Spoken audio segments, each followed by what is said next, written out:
नमस्कार, मी शीतल गुरके शीतल रेसिपीमध्ये तुम्हा सर्वांचं खूप खूप खूप मनापासून स्वागत। तर आज मी बनवणार आहे चटपटीत भेळ। बाहेर पाणीपुरीच्या ठेल्यावर जशी भेळ भेटते तशीच घरच्या घरी कशी बनवायची ते मी तुम्हाला आज सांगणार आहे। तर त्यासाठी आपल्याला काय काय साहित्य लागते ते बघूया।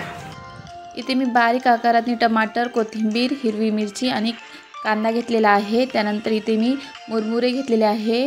हे आंबट गोड चिंच गुळाचं पाणी आहे। त्यानंतर फरसाण आणि लाल तिखट आणि मीठ। आता आपण एक मोठं पातेलं घेऊया, त्यामध्ये सर्व मुरमुरे टाकून द्यायचे। त्यानंतर आपल्याला यामध्ये आता कांदा टाकायचा आहे। कांदा, हिरवी मिरची, टमाटर आणि कोथिंबीर सर्वच टाकायचं आहे। मी थोडीशी कोथिंबीर उरवते। त्यानंतर आता आपण यामध्ये फरसाण टाकूया। मी सर्वच टाकून देते। तुम्हाला जर वरून थोडासा टाकायचा असेल भेळच्यावर तर तुम्ही थोडासा वरून टाकू शकता। मी सर्वच टाकलेलं आहे। त्यानंतर लाल तिखट आणि मीठ टाकायचे। आता आपलं जे चिंच गुळाचं पाणी आहे हे पाणी आपल्याला यामध्ये टाकायचं आहे। यानं खूप छान चव येते।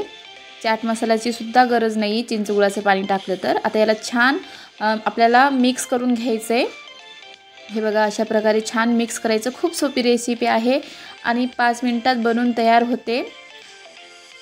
हे बघा आपली भेळ तयार झालेली आहे। आता आपण हे बाउलमध्ये काढून घेऊया। मी तुम्हाला बाउलमध्ये काढून दाखवते। खूप सोपी रेसिपी आहे, काहीही अवघड नाही आहे। अगदी 2 ते 3 मिनिटात बनवून तयार होते।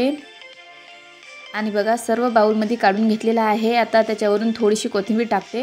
तुम्ही फरसाण, सेव वगैरे टाकू शकता, नाही टाकले तरीही काही हरकत नाही। आणि बघा आपली भेळ तयार आहे। तर कशी वाटली तुम्हाला ही साधी आणि सोपी झटपट होणारी भेळ रेसिपी? आवडलीच तर लाईक, शेअर आणि कमेंट नक्की करा। आणि हो, अशाच नवीन नवीन रेसिपीसाठी चॅनलला सबस्क्राईब नक्की करा। भेटू मग नवीन व्हिडिओमध्ये। बाय।